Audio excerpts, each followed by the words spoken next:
Hey everyone, and welcome to Almost Cancelled. I'm Peter, that is Connor, and we are going to talk about Better Call Saul, Season 4, Episode 3. It's called Something Beautiful.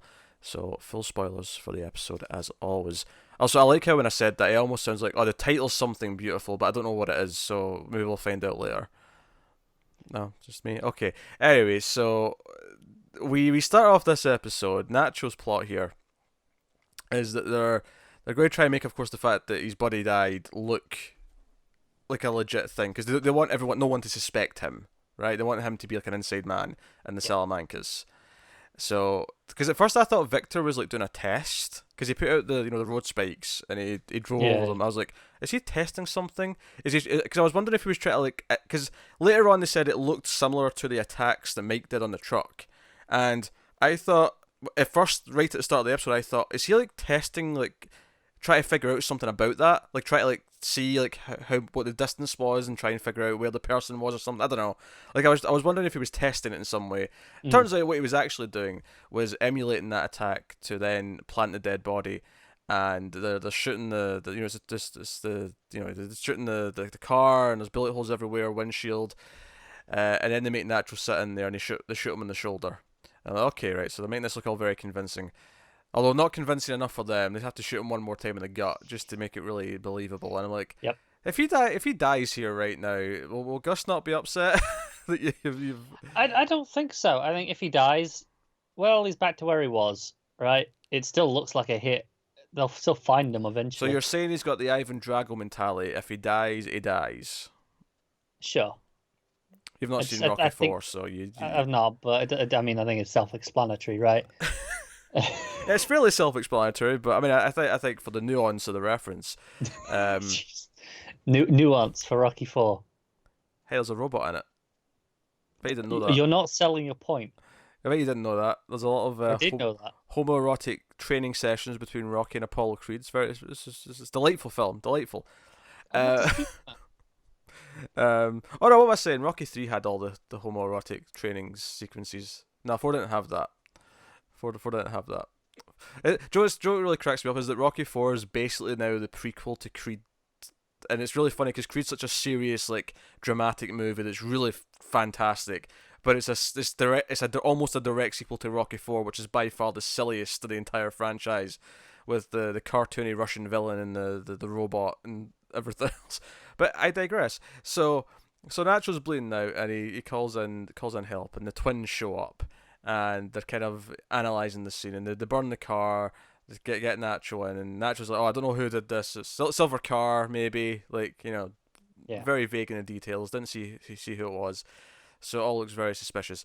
I do like the ironic twist here that later on they take him to the vet, which I like that they set the vet guy back up because Saul goes to him first, but they go to the vet and he literally now has Salamanca blood running through his veins because one of the twins had to donate some blood to keep Yeah. him alive, and I think there's a really like sad dramatic irony to that he's got Yeah. He's Salamanca blood almost in him. officially part of the family now, but now he's Double the agent. mole. Yeah, Yeah. now he's the mole, so there's this great irony to it. So that's fun stuff. And the vet's like, yeah, I don't do this cartel shit. Don't come back here, Nacho. I don't want anything Yeah. to do with this. But so I mean that was all core plot. Of course, one of the big things I think is Gus, right? So Gus, we hear that because of this attack, they're feeling a bit sketchy about traveling across the border. Um, and the other dude says, "Hey, can you get a supplier on your end?" And I immediately went, "Huh." I just started thinking. I was like, "Oh, okay. This makes a lot of sense. That eventually he wants this leads to him wanting Walt in the first place. Not that I'm saying that we're going directly to that, but just this is the start of the idea. This is the start of I Yeah. want someone that I don't want to have to. I want to cut out the rest of the families. I don't want to be a part of all that anymore. I want to He completely wants to go independent. self-contained, and he's at a university or whatever, and he goes into a classroom, and as soon as you hear the singing, I'm like, oh, I know who this is. This Yeah. is this is my boy Gale. You know what I was thinking during this scene? I was like, this seems kind of as much as apart from the fact that he's really enthusiastic about wanting to try making meth, he seems like a really nice young fellow. I hope nothing bad happens to him. I hope nothing bad happens to him. Seems nice. That's what I'm saying. Sure. Sure. Don't. It's not going to break your heart. uh, But no, it was a fun scene. Makes a lot of sense. If I remember my lore from Breaking Bad, I think Gus knew him for like years before like we met them together. So this all lines Yeah, up. He already knows him. yeah, he already knows him here as well. Yeah. So So no, but Gus being super smooth and friendly is always a delight to see. it Because is. he kind of means it, but at the same time, if you wrong him, the box cutter's coming out. Like Pretty bad much. things will Yeah. happen. But yeah, so this was mostly pure plot. But I did enjoy the dark irony of having the Salamanca blood in Nacho. Yeah. I will say I thought the direction in the opening sequence. Usually these sequences are impeccable. Mhm. These silent plans. I did think it was a little unusual. The bit where the car was actually driving down and it was speeding down out of control after it hits the spikes. Mhm. I thought it cut around a bit more than usual. It felt a little just not as confident as these sequences usually do. Hmm. Like it was Okay. really playing up different angles of the car and like cutting around them, like it was, and it didn't have the same, just confidence it usually does to me. It could be maybe a different director. It could be just trying something different. I wonder if there was maybe a reason they couldn't do. Because I almost feel like this is the sort of moment in the show where they'd cut to just a wide shot of it happening, and you would just see the Yeah, car going across. And I wonder if there's a technical reason why they couldn't just do that this time. Something to do with the stunt, something to do with whatever. yeah, could be something to do with whatever the footage they shot. They were like, do you know what? It's not working. We need to cut it together differently. Yeah, which is maybe why it doesn't feel as impeccable as normal because Yeah. they had to kind of cut around it. I mean, it's only that one, 20-second little bit that I'm really Mm, picking up on. And out of like the whole episode, basically, in terms of direction, I'm going, yeah, that that's one little sequence. no, that's fair. That's fair. But So switching over to Saul though, now I hate to admit defeat, but Mike did just say no, and then that was the end of it. I really thought they were going to do a bit more plot with Jimmy trying to convince him, but you know what? Fair it's enough. Fair enough. Well, I didn't expect him to just go and get someone else. I didn't realize he had an option on the table. All right. yeah, yeah. Which, by the way, the guy gets worked at the exterminator, the vermin thing that in Breaking Bad season 5. Remember they got a team of Oh, did exterminators he? they worked with. I remember that stuff. I Yeah. don't remember this Yeah, guy I remember his specifically. face either. I just saw this online after I watched it. People were saying, "Oh, he was the owner of that," and I'm like, "Oh, okay. I thought he looked familiar now that you mention it." But, Okay, that's a cool little thing. uh, but yeah. So Mike just says no. He's like, "No, the plan sounds fine."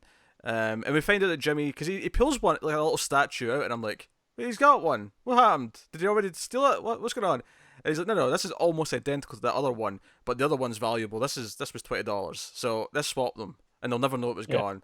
And I'm like, "Okay. I mean, And Mike's like, yeah, I mean, plan's solid. It yeah." should work. It's just not for me. And it's like, and it shouldn't be for you either. He tries talking him out of it. It's like you're better Yeah. than this.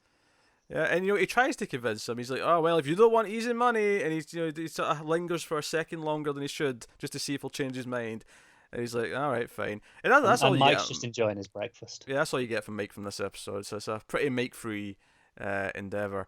But Saul goes to the vet guy that reestablishes him so that because he actually runs into one of the twins on his way out. He sort of like says, "Oh, excuse me," and the twin walks in.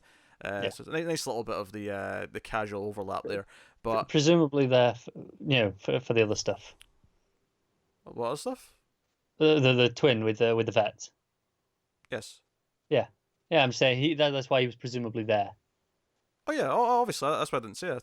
Say it I as know. I'm such. just saying it for syncing the timeline because I feel like it can be a little bit messy on this show sometimes in terms of because we follow one plot for such an extended Yeah, time but at to be fair, points. in this episode, he walks in because the focus of the scene literally switches from Jimmy to him as he walks Yeah, in the door, and then he goes up to the receptionist, and then it cuts to the vet like looking at yeah, Nacho in the back of the car. So I mean, it's pretty clear that this is why they're there. yeah. No, that's fair. But yeah, but I thought it was a nice touch that it reestablished who the vet was, and he's the shady guy who like finds the Yeah, jobs for people. Before we used him for plot reasons to like try and save Nacho. yeah. Which, by the way, I like that he's like, yeah, there's still a bullet in your shoulder.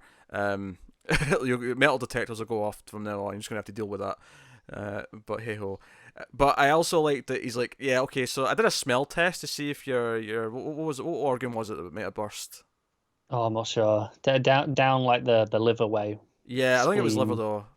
But he's like, nah, like the smell test says it's not burst, but I mean that's not foolproof. You might want to go to an actual doctor with some scans and get it Yeah, checked out. basically went, if that is burst, you're gonna get an infection. It's gonna hurt like hell, and then you're gonna die. Yes, very blunt with these. He's you can tell he's used to working with animals. He doesn't have any bedside manner. He doesn't know. I mean, that said, it's a cartel. I don't think you really need the bed center. It's just you try and sugarcoat it, you might get a bullet for your trouble. True, true. Oh, natural look, he needed some sugar coating. He was looking very concerned about himself, lying there on the Yeah. table. Not a lot of dialogue from Natural in this one. He's sort of lying there in pain for the episode. But they go back to Saul. So the dude that he hires sneaks in. And so just about the actual Oh. the phone call when he's at the vets, because the vet's like, oh, we can't give you contact because I'm the middleman. That's Oh the yeah, whole and point. Jimmy has to sell it to you. He grabs the phone and sells it to him over the phone to convince him. Yeah. Just like, do you shit gold? And the guy's like, what? What are you going on about? It's like, well, yes or no? Do you shit gold? No? Well, then this is the easiest money you're going to get. Hmm. Actually, just to go back to the Mike scene for a second, I thought it was interesting that Mike was asking, like, did they do something to you? Like, whoever this is, was it someone that pissed you over or whatever? And what's funny is that we know that they didn't. Like, they were actually really nice to Saul and were, like, going to give him a job. They were, like, they couldn't have been nicer to him. Like, they actually couldn't have been better to him. So we know that it's not that he's upset with them. But it does make me wonder if there's almost, like, a personal, like, he wants to screw them over because, like, that's, like, I don't want to say the naughtiest thing he could do, but just because of the personal link. Yeah, maybe. I think though he says no, and if you would take that at face value, as I think Mike seems to, he immediately shifts to sorry to hear about your brother. He goes, okay, so it's not personal with them. Okay, it must be about that. Yeah, it's about you and Dean to do this. It's about you feeling you have to get back to your old ways because of your brother, even if you don't necessarily realize that that's what's driving this motivation. But yeah, so the guy breaks in and he comes in, but we get a little joke then, and he's swapping the statues out, and then lo and behold, the manager comes out of the bathroom. He's sleeping there, as luck would have it, and it's a really funny scene because the criminal's under the desk hiding, just being silent, and he tries to phone his wife, and he's sleeping here because his wife's mad at him, and the guy under the desk is like, okay, he's like sort of nodding along, yes, call her and go home and go back to your bed so I can leave. And I love the sort of the facial reaction commentary from him as the conversation keeps going, because on the phone he's like I know it's top of the line. I bought you this thing. It's top of the line. I got you a present. It's the best vacuum cleaner ever. And like, you just see the guy's face under the desk going, oh, he's not. There's leaving. the bit at that point where he goes, oh, and he actually puts his hand up to lean on, to lean his head on, Yeah. and that's when he goes, shit. Yeah, the gloves up in the shelf. Yeah. But that just really made me laugh, is the idea that he's under there rooting for him to make up with his wife so he can get out, but then he says the wrong thing. He's like, no, you idiot. This whole scene, I was convinced that he'd swapped the wrong thing. Like he'd picked up the wrong one by they'd get out and they'd get to it, and all of it was for nothing. I was paying attention closely, but when he's actually swapping, it was quite clear to see that he knew what one was in for, because I thought he was going to like accidentally put the correct one back, if that makes sense. Right. Okay. Like he wouldn't actually swap them because he'd get confused with what one is which, because they're so similar. But no, he put one at the side, he put the other one back, and then he took the one that he put to the side. It was all on the up and up as far as I can go. Yeah. So then the guy orders a pizza, right? Which I believe was a pizza place that I think this is a reference to Breaking Bad, because I distinctly remember this, like wanting it sliced and wanting dipping sticks with it. That I feel like this is a direct reference, and not just because of the pizza ending up on the roof. I'll take your word on this one. I don't recall, but I mean it's a pretty small line. Yeah, it's been a while, but I feel like I felt like the little dipping sticks at the end of the call. Oh, and give me some breadsticks or whatever. I feel like that was intentionally a little.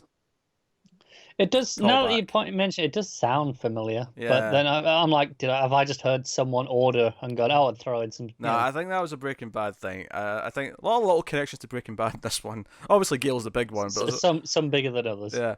But I love that he uses the time where he's answering the delivery guy to phone Saul and be like, "Hey, come and get me! I'm trapped in here. He's here." And Saul sets off the guy's car alarm to get him out, but he doesn't actually come out. He just goes to the door and presses his little button on his keys, and then just goes back in. And he's like, "Oh, that didn't work." So then Saul's like, "Shit." And then he's like, And you have the comedy of the guy kind of sneaking out behind him and then running back in when he realizes, oh shit, I'm not getting out of here. "Yeah, for as serious and dramatic as this show can get, like, you can have some proper little slapsticky, like just visual comedy at times." Yeah. And he ends up having to like break out of the car properly and taking the brakes off so it rolls down, and he has to go running for it. And he gets out. It's a fun little sequence. It's sure enough he gets these, they crack some jokes. They basically walk off into the sunrise together, cracking jokes.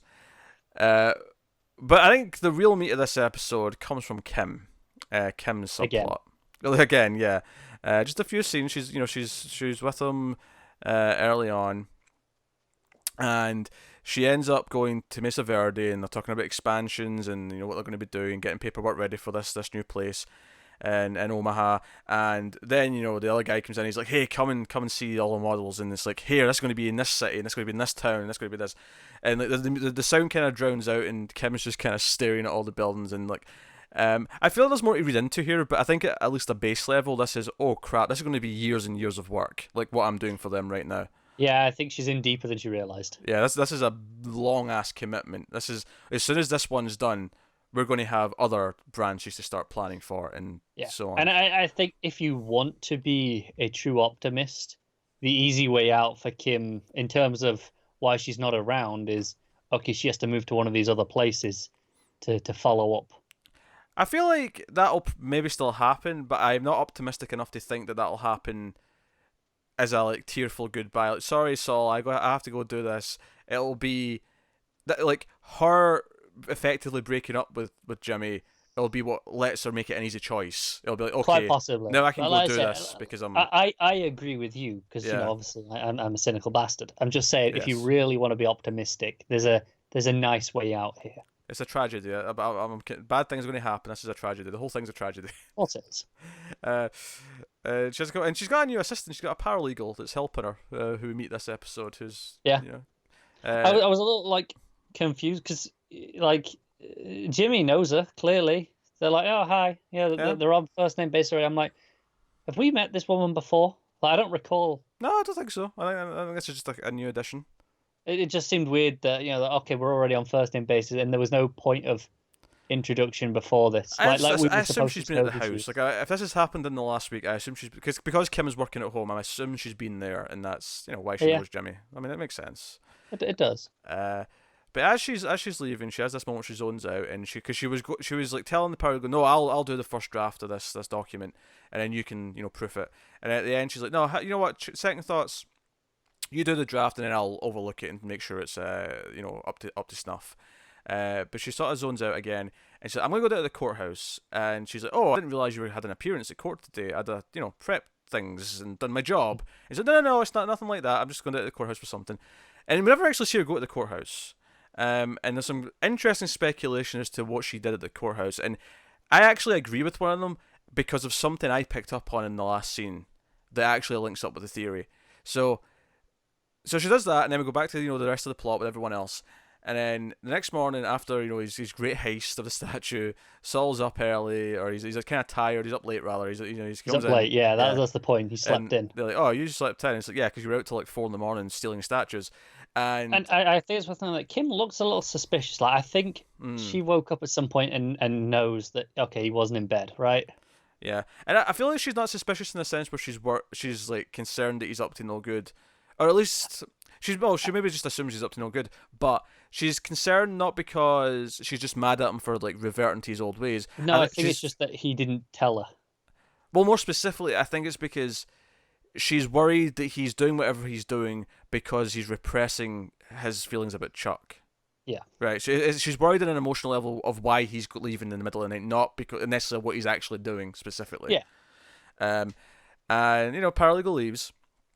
And he's sitting there eating his cereal, and she has that moment where she looks at the letter that she hid away last episode, and she's like, "Jimmy, can some stuff from the will reading and whatnot that you have to look at and sign." And he takes the first one, and it's the 5,000. He has this little chuckle. He knows what it means because we already heard what it means, but he knows what it Yeah, yeah. means. I did find notable though that when he just signs it immediately, Kim looks surprised that he wasn't going to contest it. He doesn't, because I think she expects him to fight it because she knows he's a fighter, but instead he just continues munching his cereal. Like, all right, fine, pay off my MasterCard, whatever. He's like, he just wants it to be done with as quickly as possible, and then she hands him the letter. And he's like, all right, let's see this, and the acting here was beautiful as he reads this letter, and I'll get to the details of the letter in a minute, but I want to point out that as he's reading this, he casually eats his cereal between every paragraph, he's just taking another spoonful. And every single time he does it, the way Kim looks over, she's more shocked as her eyes are tearing up. So when she's tearing up from the letter, but every time she's looking over at him, as he just casually, like he doesn't give a shit, like he doesn't just care. It's like he's reading the paper in the morning. He doesn't care. And the acting here was phenomenal, and of course the final moment where she sort of breaks down, and he's like, "Oh, Kim, you okay?" And she has to like go into the room. This is where I was shocked. I was shocked this ended where it did, not because it's not a good ending moment, but because I didn't believe I'd already spent 40 odd minutes watching. Oh no, I knew it was ending because it ends. She shuts the door on him. I'm like, right, that's it. That's your final shot. No, that's the thing. I wasn't surprised because the shot felt like an ending shot, but when it happened, I went, oh, "This can't be the end. We're nowhere near the end of the episode." And then it cut to credits. It did go in quick because I think it's because we had an extended sequence at the start, with the with the setup of the car, and then we had the heist sequence was quite extended as well. These are quite but I want really to point intense out, and up. I want to point out just oh, you're breaking up there a little bit. I want to point out specifically the manner in which the door shuts, because it doesn't slam shut, it doesn't shut all the way. It's just she just pushes it over and it's still ajar and it just creaks open a little bit again. It's this little thing where we're not quite there yet. Like the door's not shut. No, he can still look through and just see in a little bit. Yeah. And that was a really poignant sort of element to it. And I wonder if he maybe gets a little bit self-aware here and realizes that he seems like he is to her, like how he must look now. Like no, not yet. I think we've got to get through something worse before he has that moment of realization. That's a fair point. That is absolutely a fair point. But certainly something must be clicking here. Although I can really see him misinterpreting it and try to fix it in another way next episode, and her maybe even being more delusioned by his reaction because, like now he doesn't even understand why I'm upset. He thinks it's this other thing. He thinks it's about a vacuum cleaner. I was just going to say, he's the manager. Yes.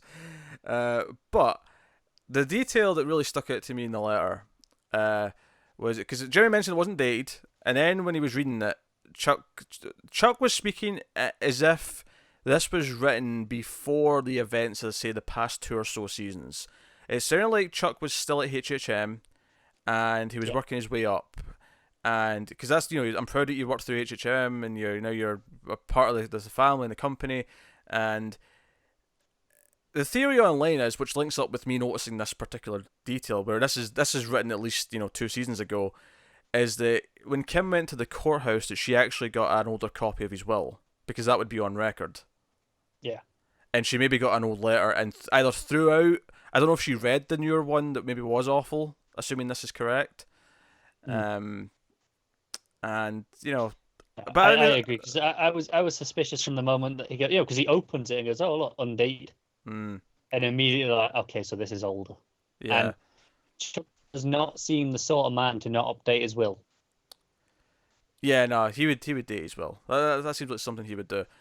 And I think the other big thing here as well is that I feel like she probably had to duplicate it, because I assume the one that was there was dated.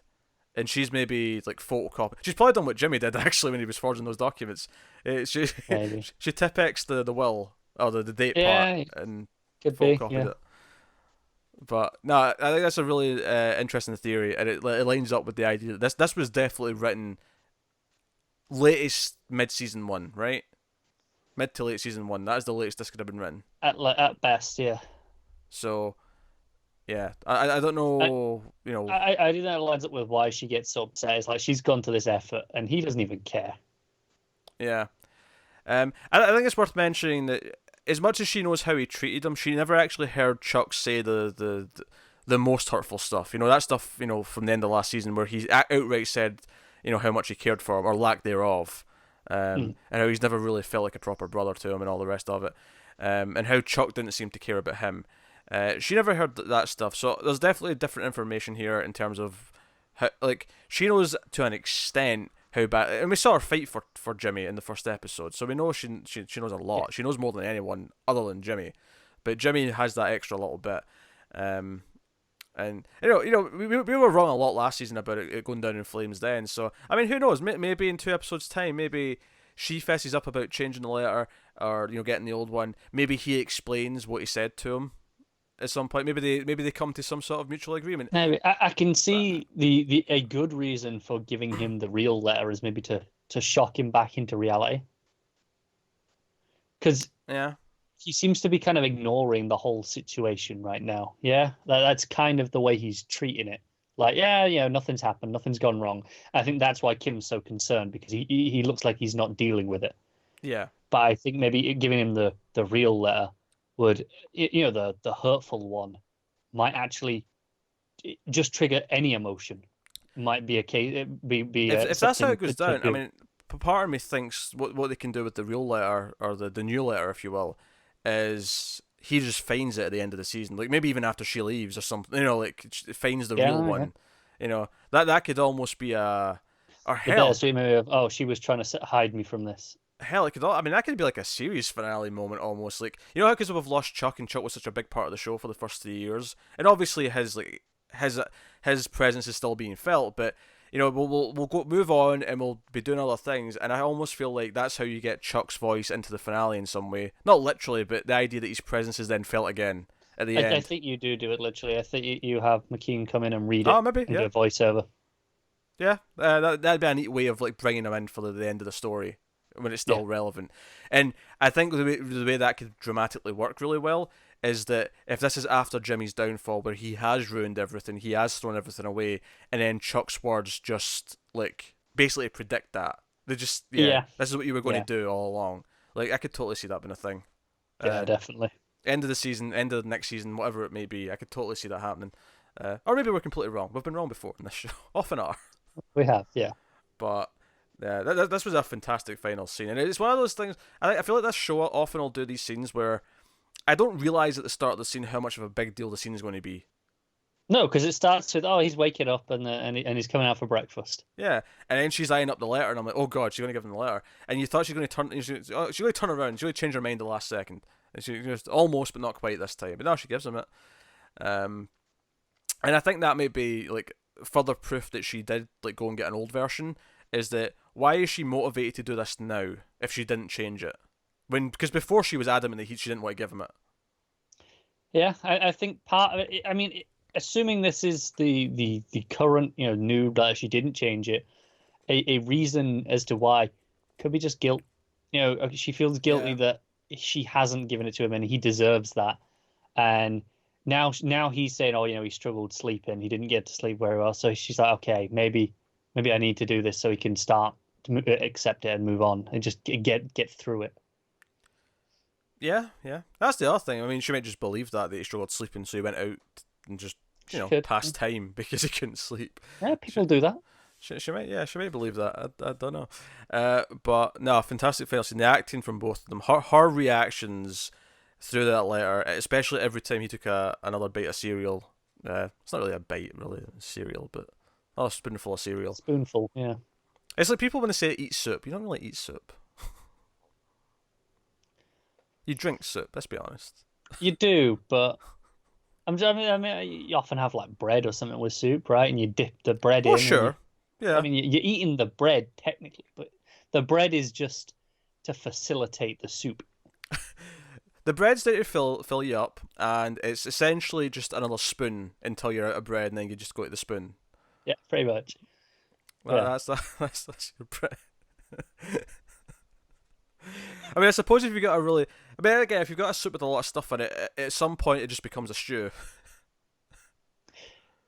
Yeah, no, that's true. What's the line between you get like chunky soup? Yeah. Like, what's the line between that and stew? I feel like there's a percentage, a consistency. That once you're over a certain percentage, that's your food. Before that, you're a beverage.